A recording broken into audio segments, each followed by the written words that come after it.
Hey guys, it's Doris, and I wanted to do a little news video. If you watched SmackDown last night, you saw a couple of the NXT stars from Imperium debut, one of which has a new name.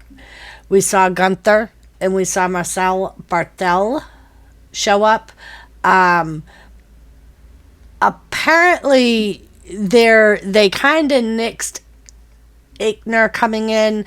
On NXT, we saw Aichner walk away from his match with Barthel in their tag team match.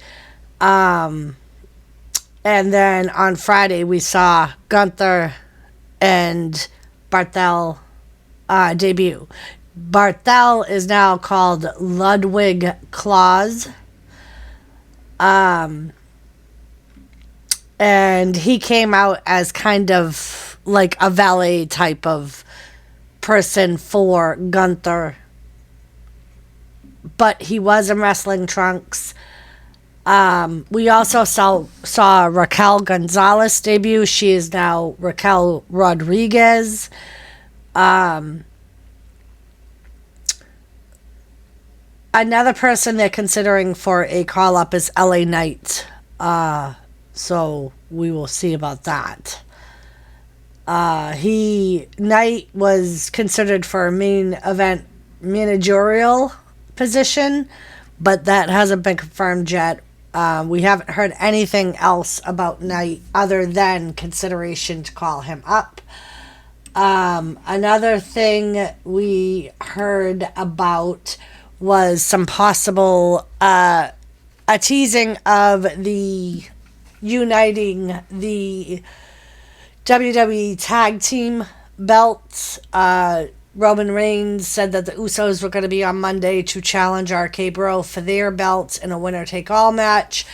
That has not been signed yet. Not sure when it's going to happen. I'm assuming it could be something that happens at the Mania Backlash event. And so far, we didn't get an answer last night, but so far I'm hearing that the Charlotte Flair Ronda Rousey I Quit match is being scheduled for Mania Backlash on May 8th. So far we don't have any other matches for that other than that women's title match. They're also teasing that Shinsuke may be the next opponent for Roman Reigns. You saw him go down at the ending of Raw, and he ended up being super kicked after Roman hugged him. But there's no confirmation on that. I'm not sure if it's going to be something where he's going to continue his storyline with the Usos, or if he's going to challenge Roman. Brock Lesnar is scheduled to be at Mania Backlash, so there's a possibility we could see a rematch of him and Roman. Also, I was hearing reports that Drew McIntyre is going to be the next challenger of Roman Reigns. I believe tonight in a house show they are having a title match, Drew and Roman. But that storyline also has not kicked off yet. We saw at the end of on SmackDown last week that again next week Drew is going to be facing Sami Zayn. So I don't know how long that storyline is going to last and how Roman's going to get tied into that to create a storyline for him and Drew. We'll have to see how that works out. Some more news. Saudi Arabia, we are going to be having another event. They're looking at the end of October, beginning of November for that. No word yet on any type of card. I'm assuming they'll bring Goldberg back like they usually do. I heard some talk WrestleMania weekend of Vince McMahon trying to convince Steve Austin to go to Saudi Arabia, so there's a possibility we could see Goldberg versus Austin. It's a match that everyone has always wanted to see.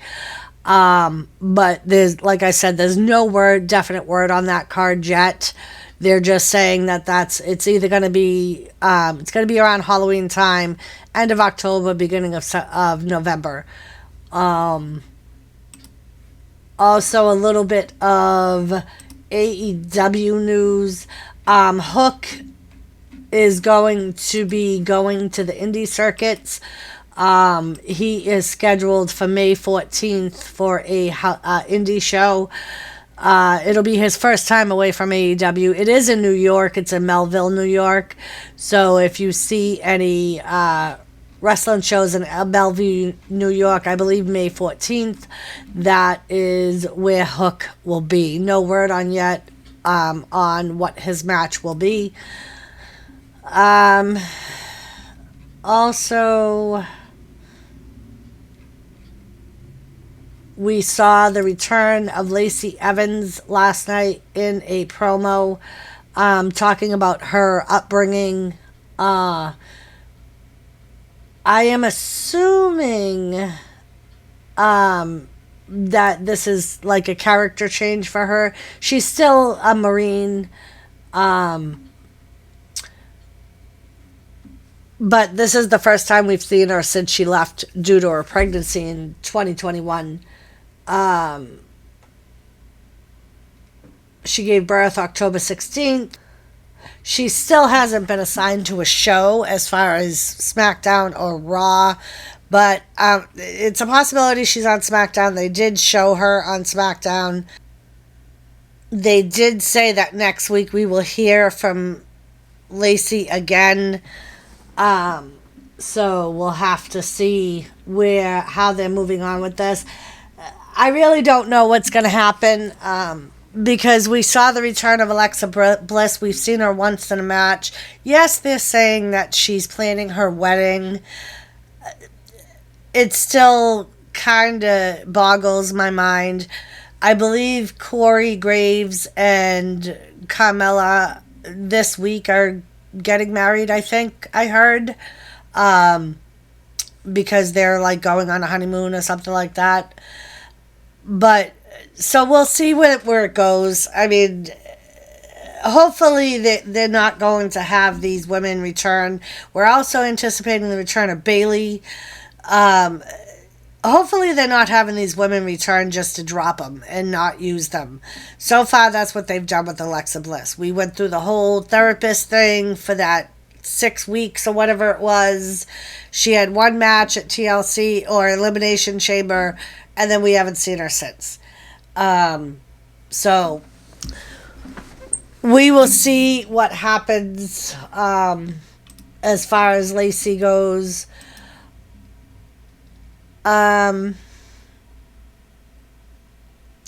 Corey Graves is also talking about some talks that are in the mix about a mixed tag match of him and Carmella.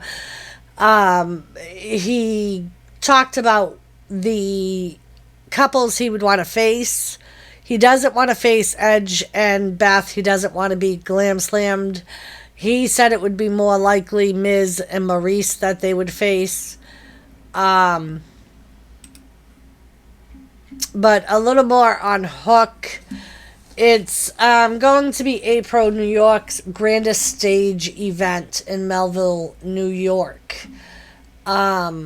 The tickets go on sale Monday night at 6 p.m. Like I said, it is for May 14th. Again, it's the grand stage in Melville, New York. Tickets go on sale Monday. So if you are anywhere near Melville, New York, you will be able to see Hook live. Let's see.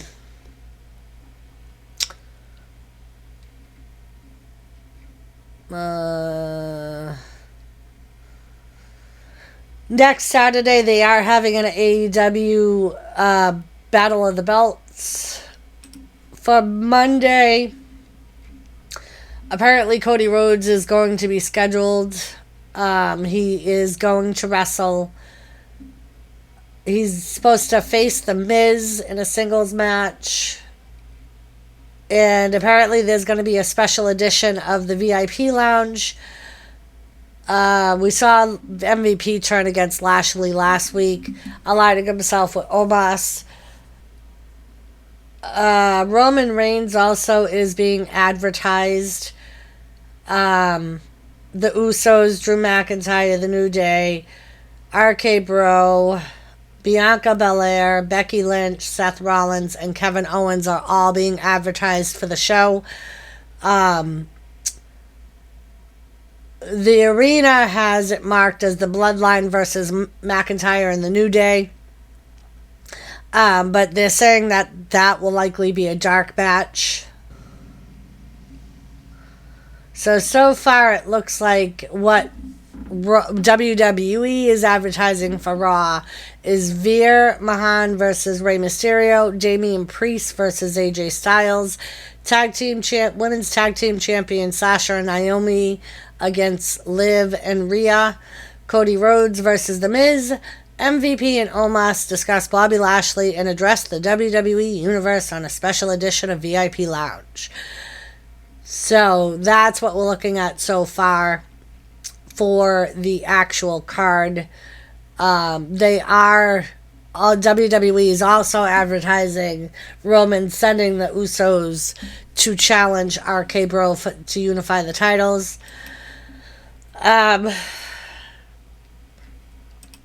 There's some talk that Curtis Axel and Arya Daivari are going to possibly be returning to work for WWE, but behind the scenes.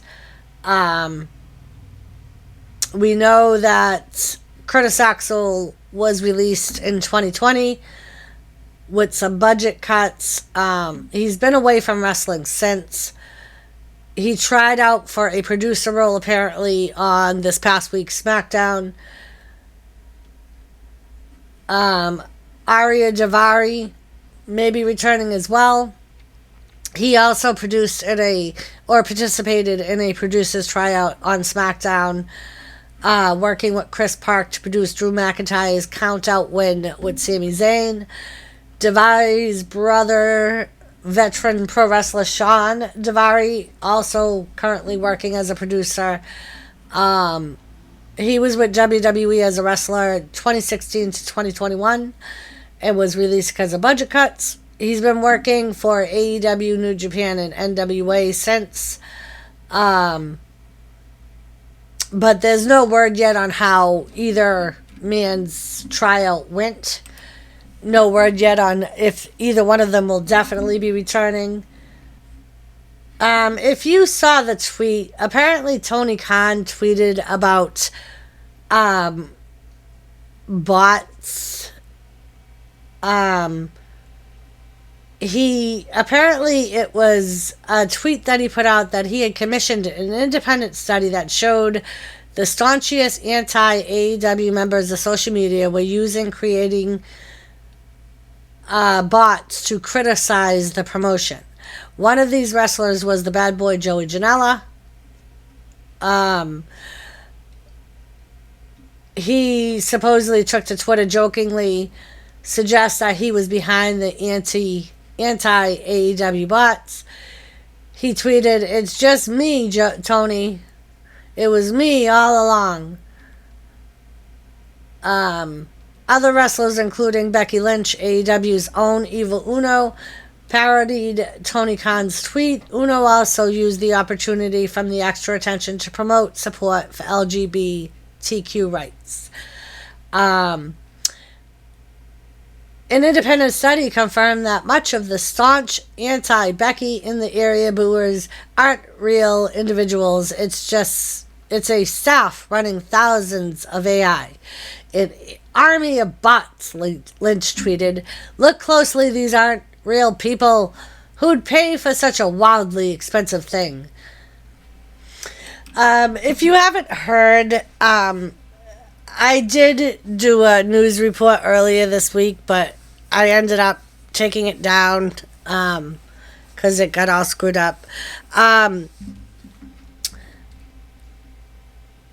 We know that Nash Carter got released. His wife took to Twitter and Instagram to post some physical and mental abuse charges against him. Some of his friends, as in Wesley's wife,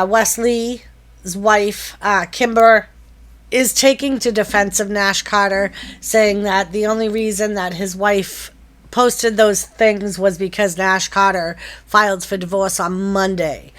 Unfortunately, because of the whole controversy this has turned out to be, WWE has, or I should say WWE released Nash Carter.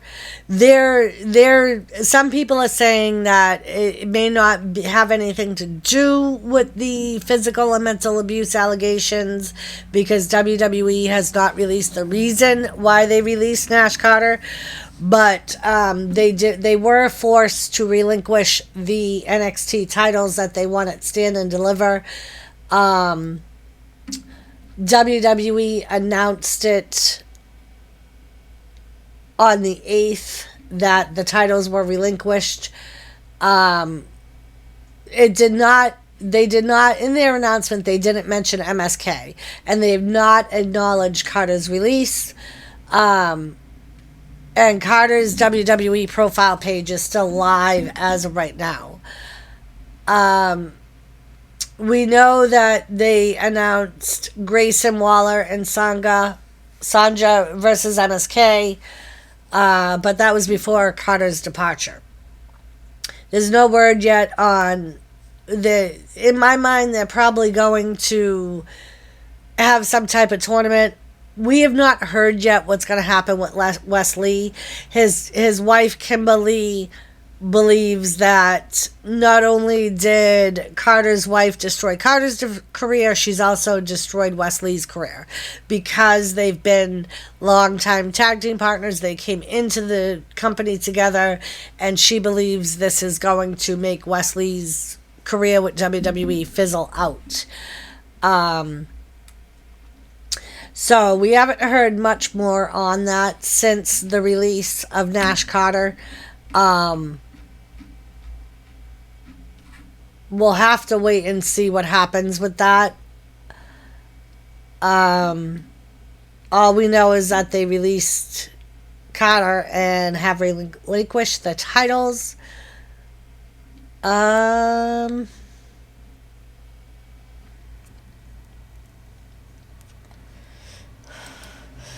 Apparently, the Briscoes have found a home. The Briscoes will be going to Impact. Impact has announced that Mark and Jay Briscoe will be working the Impact TV taping scheduled for Sunday, April 24th, in Poughkeepsie, New York. Tickets are on sale.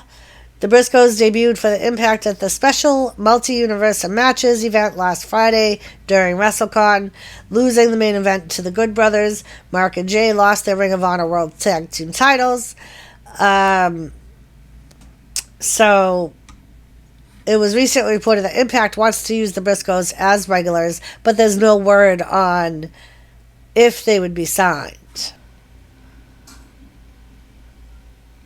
Alright guys, that's about it. No update on the Sunny story yet. Police are still investigating. They're still saying that they do believe she was intoxicated, but do not have the toxicology results yet. Other than that, that's about it. I will see you guys later. Have a great night. Mwah. Love y'all. Bye.